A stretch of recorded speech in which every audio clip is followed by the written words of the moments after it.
Tarik napas, pelan, ikut hitungan emak ya. Suara Mak Siti tetap datar, seperti malam-malam lain yang sudah ia lewati berpuluh tahun. Tangannya cekatan, berkeriput tapi hangat. Bau rebusan daun-daunan bercampur anyir darah memenuhi ruangan sempit itu. Hujan turun tanpa jeda sejak maghrib. Dari dalam rumah kayu itu, jeritan Marlena pecah, memantul di dinding, lalu tenggelam di antara gemuruh langit. Jeritan yang bukan sekedar sakit, ada takut di sana, ada rasa menyerah yang hampir tumbuh. Marlena menggenggam kain sarungnya sendiri, tubuhnya basah keringat, wajahnya pucat, bibirnya gemetar. Ini anak pertamanya, calon anak pertamanya, mudah-mudahan selamat. Ibunya berdiri di dekat kepala, komat kamit membaca doa. Dua tetangga perempuan menunggu di sudut ruangan. Mata mereka tegang, sesekali melirik jendela yang bergetar diterpa angin. Di luar, kilat menyambar, membuat bayangan-bayangan di dinding menari liar. "Ma, aku gak kuat." Suara Marlena serak, hampir putus. "Kuat? Semua ibu harus kuat," jawab Mak Siti singkat. Ia tidak menghibur dengan janji manis. Ia bekerja seperti biasa. Jeritan kembali pecah. Waktu terasa memanjang. Detik demi detik seperti ditarik paksa. Lalu, di tengah hujan yang semakin deras, tangis bayi meledak, nyaring, hidup memecah ketegangan. "Allahu Akbar." Ibu Marlena terduduk, air matanya jatuh. Tetangga-tetangga menghela nafas panjang. Sebagian tersenyum lega. Mak Siti mengangkat bayi itu dengan hati-hati. "Laki-laki, sehat," katanya, lalu membersihkan tubuh kecil yang masih merah itu. Marlena terkulai, nafasnya tersengal, tapi matanya terbuka. Ia hidup, bayinya hidup. Kabar cepat menyebar. Dalam waktu singkat, beberapa warga berdatangan meski hujan belum reda. Mereka berdiri di teras, di bawah lampu bohlam kuning yang redup, mengucap syukur dan pujian. "Kalau bukan Mak Siti, entah bagaimana jadinya," kata seorang bapak. "Dari dulu gak pernah meleset," sahut yang lain. Mak Siti hanya mengangguk, menyuruh mereka pulang. "Biar Marlena istirahat, bayinya juga." Satu persatu orang pergi. Suara langkah kaki menjauh di sapu hujan. Rumah kembali sunyi, menyisakan bau darah, daun rebusan, dan kelelahan yang menggantung di udara. Marlena tertidur dengan bayinya di sisi. Ibunya ikut terlelap di kursi kayu, kelelahan menutup matanya. Mak Siti merapikan alat-alat, tangannya bergerak pelan, seolah menunda sesuatu. Matanya melirik kain-kain kotor yang terlipat di sudut. Kain yang tadi dipakai menahan dan membersihkan darah nifas. Ia berdiri lama di depan kain itu. Hujan di luar masih turun, lebih pelan, seperti bisikan. Mak Siti menarik nafas. Wajahnya tidak berubah, tapi matanya redup. Ia menunggu sampai jam dinding berdetak 3 kali dengan jarak panjang. Sampai nafas Marlena terdengar teratur, sampai ia yakin tidak ada yang terjaga, barulah ia bergerak. Ia mengambil satu kain paling berat, paling basah. Kain itu terasa hangat dan lembab di telapak tangannya. Mak Siti melipatnya rapi, seolah itu barang berharga. Lalu ia melangkah pelan menuju pintu kecil di belakang dapur. Pintu itu selalu terkunci, tidak pernah dibuka di hadapan siapapun. Kunci berderit pelan. Pintu terbuka, mengembuskan udara yang lebih dingin, lebih lembab. Ruangan itu gelap, hanya disinari lampu minyak kecil yang segera ia nyalakan. Cahaya kuning temara memperlihatkan dinding kayu yang menghitam, rak-rak sempit, dan meja rendah di tengah. Mak Siti masuk dan menutup pintu dari dalam. Ia meletakkan kain itu di atas meja. Dari sebuah peti kecil, Ia mengambil botol kaca bening dan mangkuk tanah liat. Tangannya tidak gemetar, gerakannya sudah terlatih, seperti mengulangi sesuatu yang sudah lama menjadi kebiasaan. Di luar, petir menyambar lagi. Cahaya putih menyelinap lewat celah papan, membuat bayangan Mak Siti memanjang dan patah di dinding. Mak Siti menunduk, bibirnya bergerak pelan, membaca sesuatu yang bukan doa. Suaranya hampir tidak terdengar, tenggelam oleh hujan. Kain itu diperas perlahan, cairan gelap menetes ke mangkuk. Satu persatu, sabar, seperti ditunggu. Wajah Mak Siti tetap tenang. Tidak ada rasa bersalah di sana. Tidak ada ragu, hanya keyakinan yang dingin. Ketika selesai, ia membungkus kembali kain itu, lalu menyimpannya di rak. Botol kaca ditutup rapat, diseka bersih, dan dimasukkan ke dalam peti. Lampu minyak dipadamkan, ruangan kembali gelap. Mak Siti membuka pintu dan keluar, mengunci kembali dengan hati-hati. Ia menoleh sekali ke arah kamar tempat Marlena tidur, memastikan semuanya tetap sunyi. Hujan mulai reda. Mak Siti kembali ke tempat tidurnya, berbaring, memejamkan mata. Dari luar, rumah itu tampak seperti rumah dukun beranak biasa, tempat orang-orang datang membawa harap dan pulang membawa syukur. Tidak ada yang tahu malam itu sesuatu telah disimpan, dan darah yang seharusnya dibuang kini menunggu tangan-tangan lain yang akan menukarnya dengan keserakahan. Di hari lain, ketukan itu terdengar pelan di rumah Mak Siti, tapi tepat mengenai jantung kesunyian 3 kali berjarak. Seperti orang yang takut suaranya terdengar terlalu keras. Mak Siti membuka mata. Langit di luar masih hitam pekat. Ayam belum berkokok. Azan subuh masih jauh.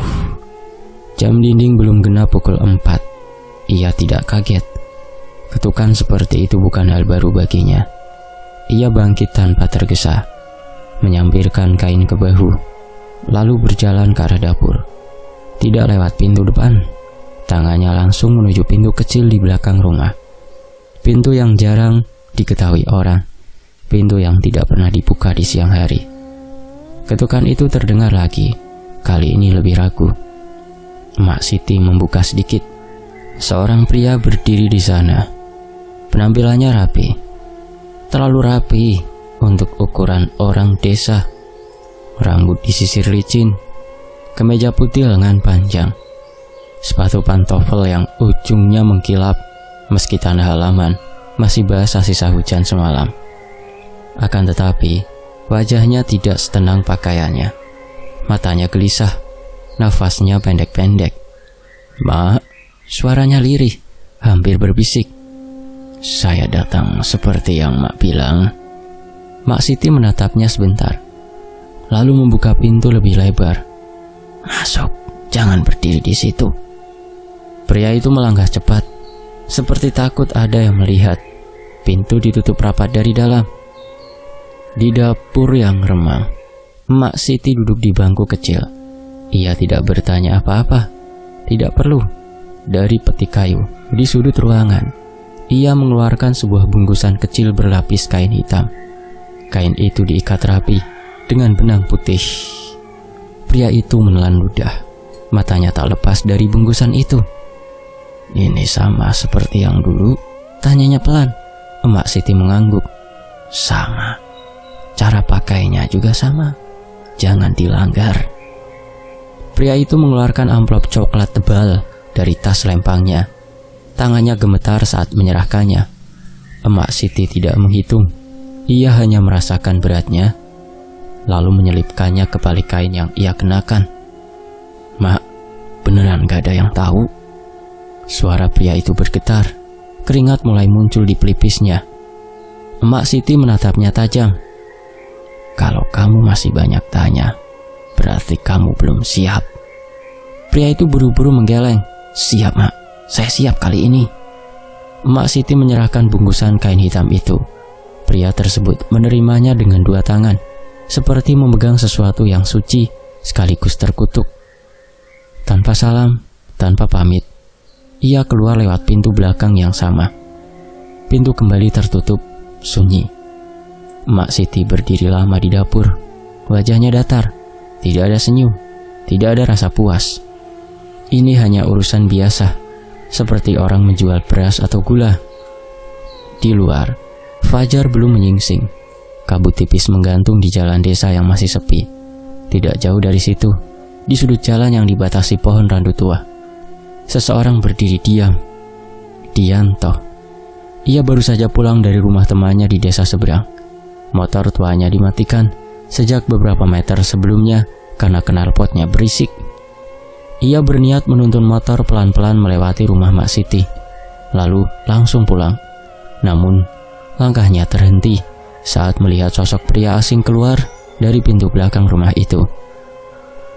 Dianto bersembunyi di balik batang pohon. Ia melihat jelas pria itu. Pakaiannya, caranya menoleh ke kanan kiri sebelum berjalan cepat menjauh. Bungkusan kain hitam tergenggam erat di tangannya. Subuh-subuh begini, gumam Dianto dalam hati. Ia melirik ke arah rumah Mak Siti. Lampu dapur masih menyala. Pintu belakang tertutup rapat. Mak Siti dikenal orang baik, dukun beranak yang dihormati. Tidak pernah pelit, tidak pernah minta bayaran mahal. Tapi, pemandangan barusan terasa ganjil. Tidak seperti orang yang sekedar minta tolong atau berobat. Pria itu bukan orang desa, Dianto yakin. Tidak ada warga Wadung Asri yang berpakaian seperti itu, apalagi datang sebelum subuh dan masuk lewat pintu belakang. Pria itu menghilang di tikungan jalan. Dianto masih berdiri, jantungnya berdetak lebih cepat dari biasanya. Ada rasa dingin merambat di tengkuknya, bukan karena udara pagi. Ia melanjutkan langkah, menuntun motornya pelan-pelan. Ketika melewati depan rumah Mak Siti, ia menoleh sebentar. Tidak ada suara, tidak ada tanda-tanda apapun. Rumah itu kembali tampak biasa, sunyi, tua, dan tenang. Namun Dianto merasa ada yang berubah. Di dalam rumah, Mak Siti memadamkan lampu dapur. Ia berjalan kembali ke kamarnya, berbaring, memejamkan mata. Di luar, azan subuh mulai terdengar samar dari kejauhan. Hari baru akan segera dimulai. Orang-orang akan bangun, menyapu halaman, menanak nasi, menjalani hidup seperti biasa. Dan tidak satupun dari mereka tahu, sebelum fajar menyentuh Wadung Asri, sebuah transaksi telah terjadi, sunyi, rapi, tanpa saksi resmi. Kecuali sepasang mata yang melihat dari kejauhan, mata yang belum tahu, tapi sudah mulai bertanya. Dianto tidak langsung bicara. Ia menyimpan apa yang ia lihat, seperti bara kecil di dalam dada, panas, tapi belum berani dikeluarkan.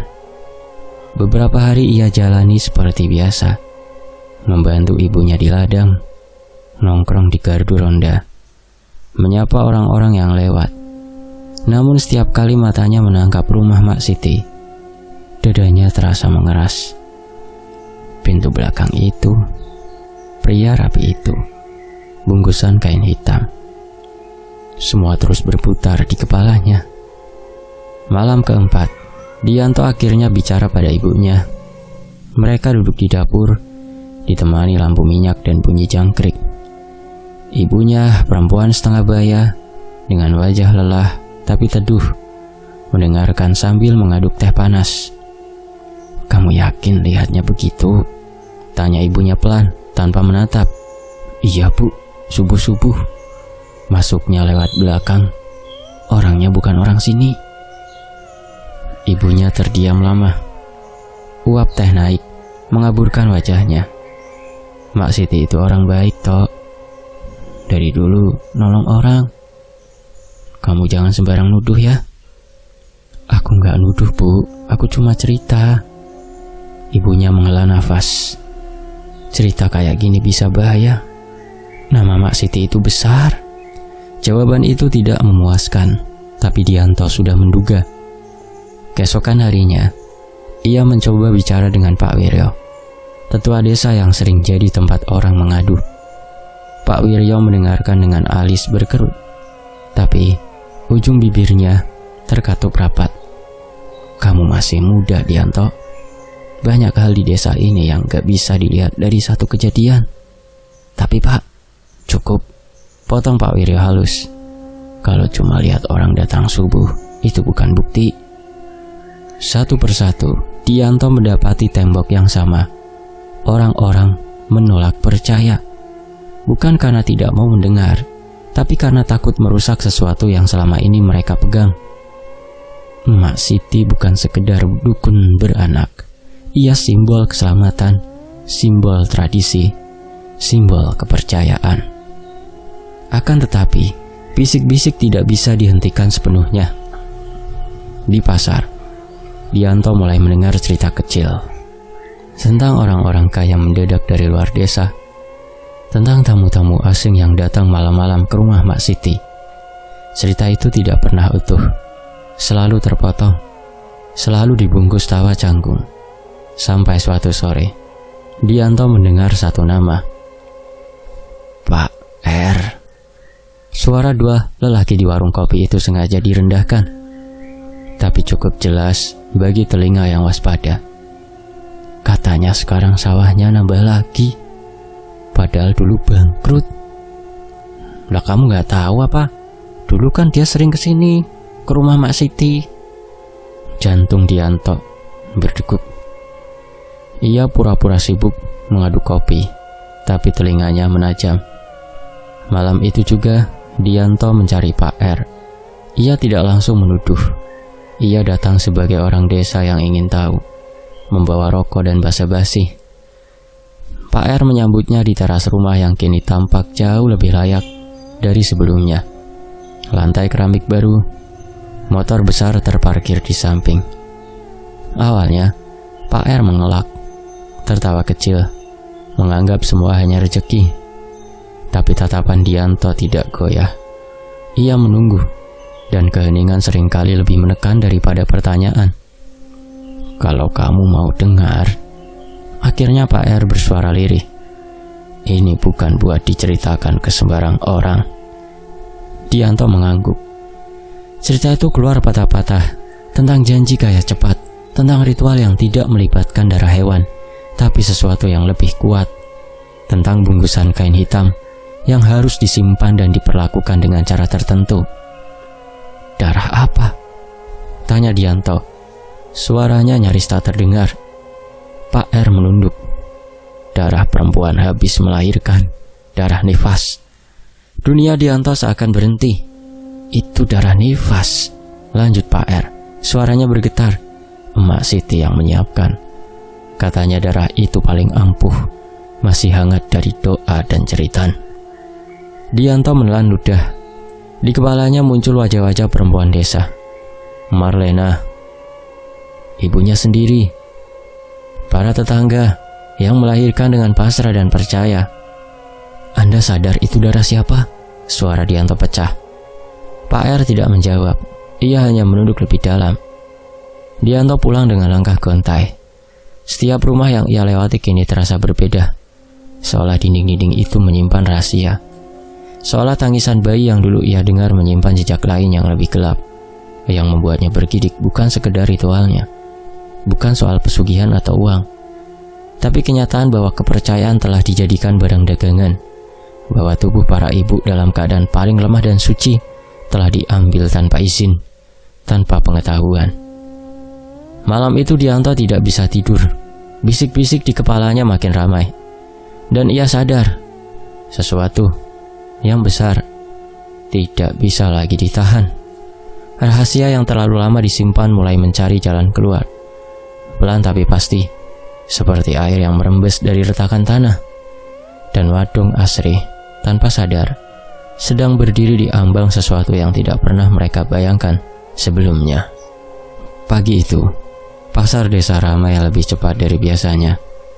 Hari pasaran selalu membuat Mak Siti berangkat lebih pagi, membawa keranjang anyaman dan daftar belanjaan kecil yang digenggamnya erat. Dianto memperhatikan dari kejauhan, memastikan perempuan tua itu benar-benar menyusuri jalan menuju pasar. Tubuhnya menghilang di tikungan bambu. Barulah Dianto bergerak. Ia tidak sendirian. Di sampingnya berjalan Samin, teman masa kecil yang jarang bicara, tapi setia dan berani. Dianto sudah menceritakan semuanya, tidak berlebihan, tidak juga ditahan. Samin mendengarkan dengan rahang mengeras, lalu mengangguk pelan. Itu cukup. Mereka masuk ke halaman rumah Mak Siti dari samping, menyelinap di antara jemuran kain. Rumah itu sunyi, tidak ada ayam, tidak ada suara langkah. Angin menggesek daun pisang, membuat suasana semakin menekan. Cepat, bisik Dianto. Pintu dapur terkunci, mereka berputar ke belakang, ke pintu kecil yang selama ini hanya menjadi cerita. Pintu itu tertutup rapat, kuncinya tua, berkarat. Dianto mengeluarkan kawat tipis yang sudah ia siapkan. Tangannya berkeringat, tapi gerakannya mantap. Satu tarikan pendek, kunci berderit, terbuka. Udara dari dalam ruangan menyergap. Bau lembab bercampur anyir tua, seperti kain basah yang disimpan terlalu lama. Samin menutup hidung, wajahnya menegang. Lampu minyak kecil tergantung di langit-langit. Dianto menyalakannya. Cahaya kuning menyingkap isi kamar belakang itu perlahan. Dan dunia mereka runtuh seketika. Rak-rak kayu memenuhi dinding. Di atasnya berjajar toples-toples kaca kecil. Sebagian bening, sebagian buram oleh noda hitam yang mengering. Di dasar beberapa toples, cairan gelap menempel seperti bayangan beku. Kain-kain terlipat rapi, warnanya tak lagi bisa ditebak, hitam kecoklatan, kaku seperti pernah direndam sesuatu yang langket. Samin mematung. Duh Gusti, suaranya serak. Dianto melangkah masuk, jantungnya berdebar keras. Di atas meja rendah, di tengah ruangan, terdapat mangkuk tanah liat dengan bekas kerak hitam di pinggirnya. Di sampingnya, pisau kecil berkarat, benang putih, dan botol-botol kosong yang tutupnya diseka bersih. Akan tetapi, yang membuat nafas Dianto tercekat adalah sebuah buku catatan tipis di sudut meja. Ia membukanya dengan tangan gemetar. Nama-nama tersusun rapi, tanggal, keterangan singkat, tulisan tangan Mak Siti, tegas, konsisten, tanpa hiasan. Marlena, nifas banyak, malam hujan. Sari, lahirannya selamat, kain penuh. Lastri, bayinya perempuan, bersih. Dianto memejamkan mata. Wajah-wajah itu muncul satu persatu. Ibu-ibu yang ia kenal, perempuan yang menyapanya setiap pagi, yang menggendong bayi dengan senyum lega. Ini semua. Samin tak sanggup menyelesaikan kalimatnya. Dianto membalik halaman. Ada tanda kecil di beberapa nama. Sebuah lingkaran tipis di sampingnya. Ia mengingat cerita Pak R tentang pesanan, tentang bungkusan kain hitam, tentang uang yang berpindah tangan sebelum fajar. Sesuatu berdesir di perutnya, dingin dan pahit. Mereka bergerak cepat. Dianto memotret halaman-halaman penting dengan ponsel. Samin mengambil satu kain yang paling kaku, memasukkannya ke dalam kantong plastik dengan tangan bergetar. Bau itu menyusup ke hidung, membuat kepala pening. Tiba-tiba suara langkah di luar. Keduanya membeku. Tenang, bisik Dianto, menajamkan telinga. Langkah itu berlalu, mungkin hanya tetangga lewat, tapi waktu terasa menipis, seperti pasir di genggaman. Dianto menutup buku catatan, menyelipkannya ke balik jaket. Cukup, katanya lirih. Kita keluar sekarang. Ketika melangkah mundur, mata Dianto menangkap satu rak paling atas, tersembunyi, nyaris tak terlihat. Ia meraih kursi kecil, berdiri di atasnya, dan menarik sebuah toples yang dibungkus kain hitam. Berat, hangat palsu yang membuat bulu kuduknya berdiri. Ia menurunkannya perlahan. Di dasar toples, cairan gelap itu mengental, seperti menunggu. Samin menelan ludah. Bukti. Dianto mengangguk. Mereka memadamkan lampu, menutup pintu dengan hati-hati, mengunci kembali, seolah tak pernah ada yang masuk. Di halaman, angin berembus pelan. Matahari sudah naik setinggi tombak. Cahaya pagi menyapu desa, terlihat bersih, damai, menipu. Mereka berjalan terpisah, mengambil jalur berbeda. Dianto menyimpan buku catatan di balik baju, kain, dan toples di tas kain. Setiap langkah terasa berat, tangannya bergetar, bukan karena takut tertangkap, tapi karena beban kebenaran yang kini ia bawa. Di sebuah tikungan, ia berhenti sejenak, menenangkan nafas. Di kejauhan, suara pasar samar terdengar. Tawar-menawar, tawa, kehidupan yang berjalan seperti biasa. Dianto memandang jalan desa itu lama. Ia tahu, setelah ini, tidak ada lagi jalan kembali. Rahasia yang terkunci, rapi, bertahun-tahun, kini telah keluar dari kamar gelap itu, dan ia berada di tangannya. Dengan langkah mantap yang dipaksakan, Dianto melanjutkan berjalan. Bukti-bukti itu terasa dingin, berat, dan nyata, cukup untuk mengoyak kepercayaan yang selama ini berdiri kokoh. Awalnya hanya bisik seperti desau angin yang menyusup di sela daun bambu. Lalu bisik itu berubah jadi gumam. Gumam jadi suara, seperti suara kokok ayam tuh di depan rumah saya. Dan suara ketika bertemu kemarahan, tak pernah tinggal suara semata. Pagi itu, Dianto berdiri di balai kecil dekat musola. Tangannya dingin, meski matahari sudah naik. Di depannya, beberapa tetua desa duduk berderet. Wajah mereka kaku, garis-garis usia seperti makin dalam. Dianto tidak berteriak. Ia membuka tas kainnya perlahan, mengeluarkan buku catatan, foto-foto dan satu toples kecil yang dibungkus kain hitam. Tidak ada pidato panjang, tidak ada kalimat menghakimi. Bukti bicara sendiri. Ketika halaman pertama buku catatan dibuka, satu nama terbaca jelas. Lalu nama lain, dan nama lain lagi. Setiap nama seperti palu yang menghantam dada orang-orang yang hadir. Ini nama anak saya. Suara seorang perempuan pecah dari barisan belakang. Tangis meledak, bukan tangis lirih. Tangis yang tertahan terlalu lama. Marlena terduduk di tanah. Bayinya masih terlelap di gendongan, tak tahu apa-apa. Wajah Marlena pucat, matanya kosong. Tangannya gemetar saat melihat namanya sendiri tertulis rapi, dingin, tanpa rasa. Darah saya, suara Marlena bergetar. Jadi darah saya dijual? Tidak ada yang menjawab, tidak ada jawaban yang cukup. Orang-orang mulai berkerumun. Mulut-mulut terbuka, mata-mata memerah. Yang semula menyangkal, kini diam. Yang semula memuja, kini tertunduk. Kebenaran yang telanjang membuat semua alasan runtuh. Berita itu menyebar lebih cepat dari langkah kaki. Dari balai ke warung, dari warung ke ladang, dari ladang ke rumah-rumah. Seperti api yang menemukan jerami kering. Masih dijual darah nifas kita. Ritual pesugihan. Anak-anak kita dipakai. Suara itu bertabrakan di udara.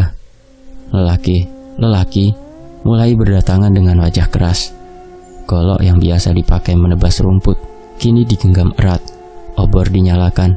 Apinya kecil tapi marah. Tidak ada komando, tidak ada pemimpin. Amarah menemukan jalannya sendiri. Ibu-ibu menangis sambil berteriak. Sebagian memeluk perut mereka, seolah darah yang pernah keluar itu masih bisa ditarik kembali.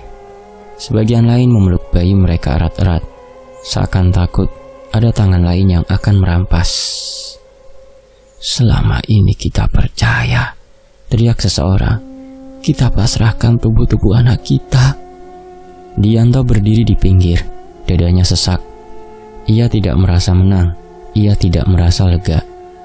Yang ia lihat hanya desa yang ia kenal berubah wajah, seperti cermin yang retak, memperlihatkan sesuatu yang selama ini disembunyikan.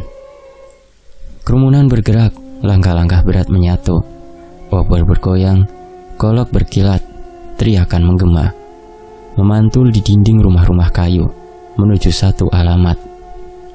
Di depan rumah-rumah yang dilewati, pintu-pintu tertutup, jendela ditutup rapat. Tidak ada yang berani keluar. Udara dipenuhi bau asap dan keringat. Setiap langkah mendekatkan mereka pada rumah tua itu. Rumah yang selama puluhan tahun menjadi tempat harapan dan keselamatan. Marlena ikut berjalan. Kakinya gemetar, tapi matanya keras. Bayinya diserahkan pada ibunya, "Bu, tolong pegang, aku harus lihat," katanya singkat. Di halaman musola, seorang sempat mencoba menenangkan.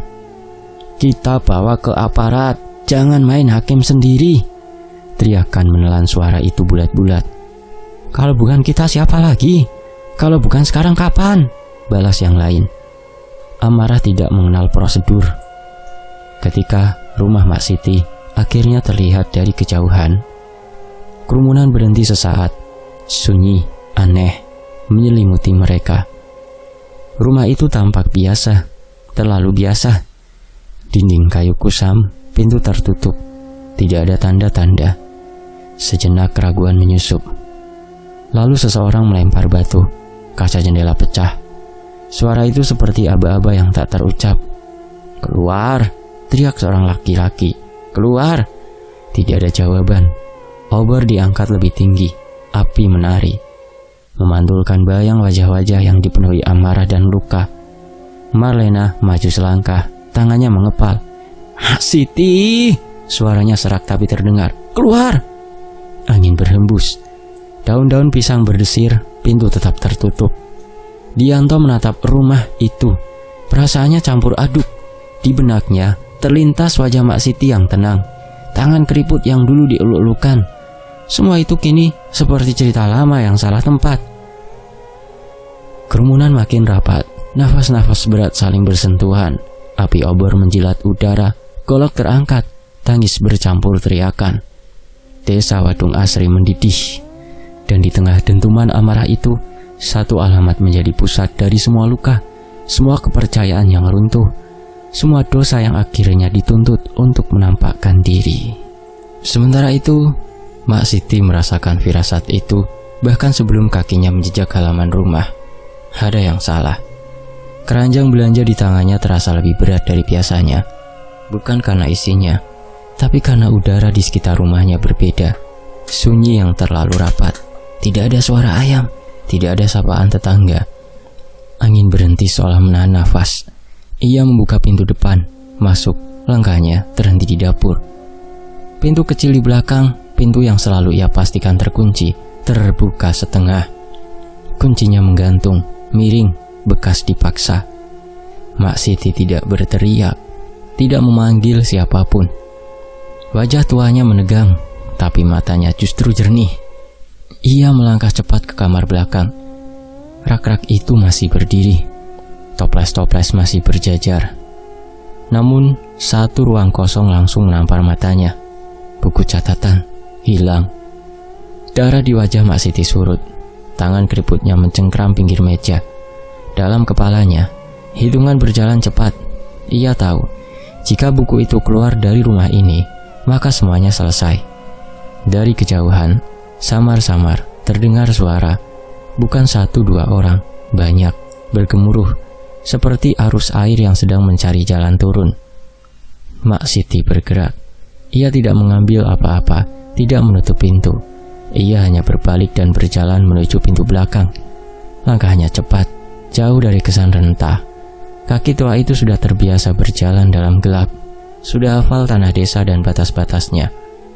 Begitu pintu belakang terbuka, suara teriakan makin jelas. "Mak Siti, keluar!" Obor menyala di ujung jalan. Bayangan api menari di batang-batang pohon. Warga sudah dekat, terlalu dekat. Mak Siti berlari. Ia menyusuri pematang sawah, membelok tajam ke jalur kecil yang jarang dilewati. Nafasnya berat, tapi teratur.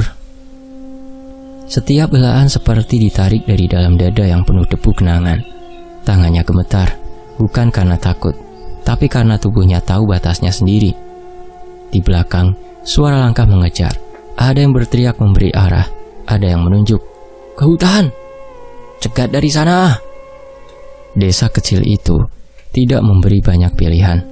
Jalan-jalan saling bertemu, saling membuka. Orang-orang yang mengenal Wadung Asri sejak lahir tahu betul cara memotong pelarian. Mak Siti masuk ke hutan. Gelap langsung menelan tubuhnya. Tanah lembab, akar-akar menjulur seperti perangkap. Cabang-cabang rendah mencambuk wajahnya. Ia tersandung, bangkit lagi, terus berjalan. Nafasnya mulai tersendat. "Berhenti, Mak!" Suara seseorang menggema. "Jangan lari!" Mak Siti tidak menoleh.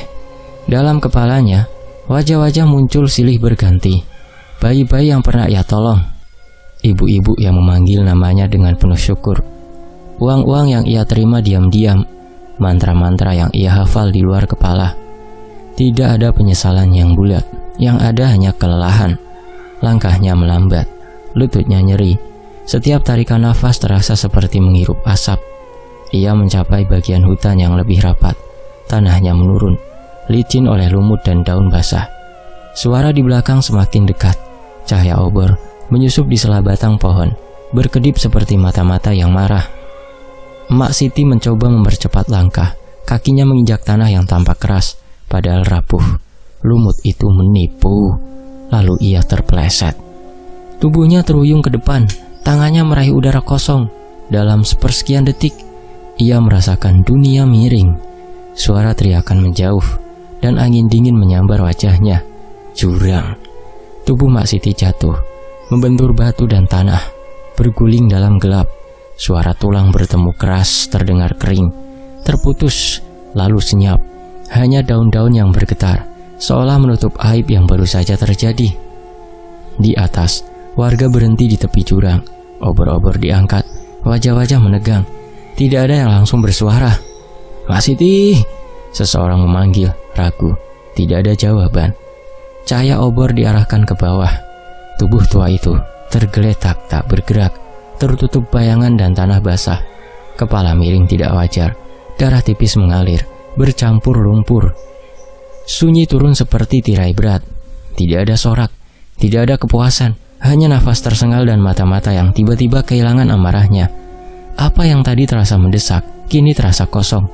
Mak Siti tidak lagi berlari, tidak lagi menyimpan rahasia, tidak lagi memegang apapun. Hutan kembali diam, angin bergerak pelan, obor-obor perlahan diturunkan. Di dalam gelap itu, satu babak hidup berakhir, bukan dengan pengakuan, bukan dengan pengadilan, tapi dengan jatuhnya tubuh tua yang terlalu lama berdiri di antara doa dan dosa. Pagi datang tanpa suara, tidak ada kokok ayam yang tergesa, tidak ada teriakan orang memanggil tetangga. Desa Wadung asri seperti ditutup selimut tipis yang menahan segalanya agar tetap diam.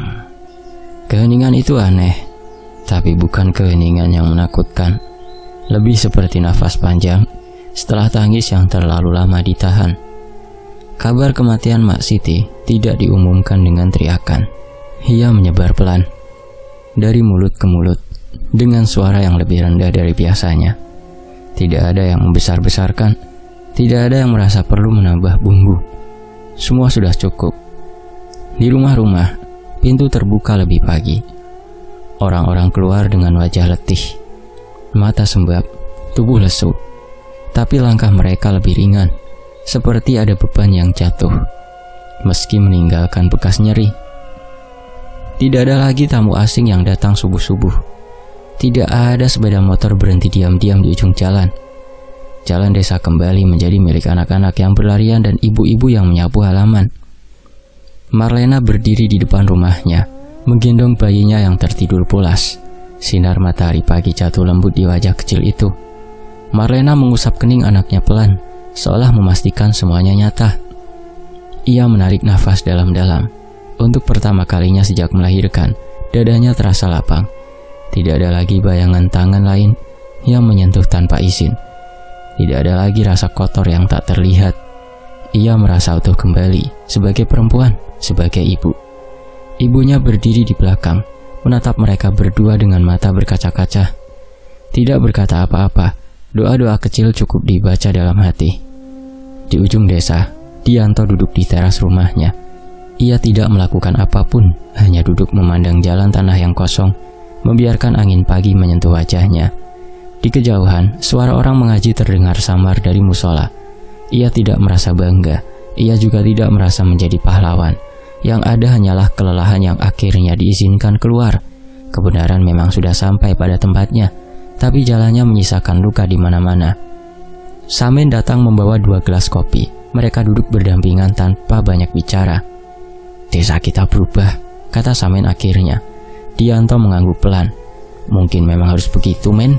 Di balai desa, para tetua berkumpul. bukan untuk menghakimi, bukan untuk mencari kambing hitam baru. Mereka membicarakan hal-hal sederhana, bagaimana menjaga ibu-ibu melahirkan, siapa yang akan membantu persalinan ke depan, bagaimana memastikan tidak ada lagi pintu-pintu gelap yang tumbuh di balik kepercayaan, dan bagaimana cara mengangkat jenazah Mak Siti dan akan dikuburkan dengan layak. Tidak ada yang mencoba menghapus masa lalu. Nama Mak Siti tetap disebut, bukan untuk dimuliakan, juga bukan untuk diludahi. Ia disebut sebagai pelajaran tentang bagaimana seseorang bisa berdiri terlalu lama di antara cahaya dan gelap, lalu lupa kemana harus melangkah. Beberapa ibu datang ke musola sore itu. Mereka duduk berderet, bayi di pangkuan. Air mata jatuh lagi, tapi bukan air mata marah, lebih seperti air mata yang membersihkan.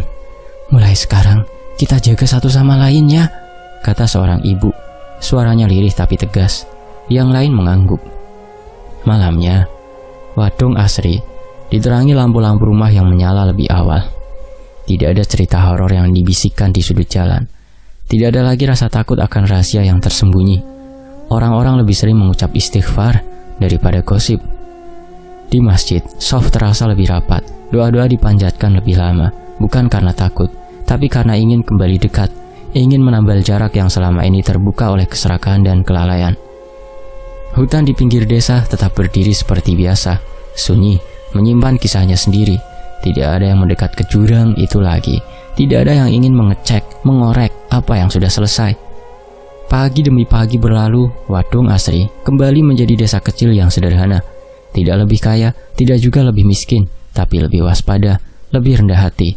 Dianto berdiri suatu sore di jalan yang sama, menatap matahari tenggelam di balik sawah. Angin membawa bau tanah basah dan padi muda. Ia menutup mata sebentar, lalu membuka lagi. Hidup terus berjalan, dengan bekas, dengan ingatan, dan desa itu dengan segala lukanya, memilih untuk melangkah ke depan, pelan, tapi sadar. Wayne Anthony pamit, sampai jumpa di kisah berikutnya. Terima kasih semuanya. Wassalamualaikum.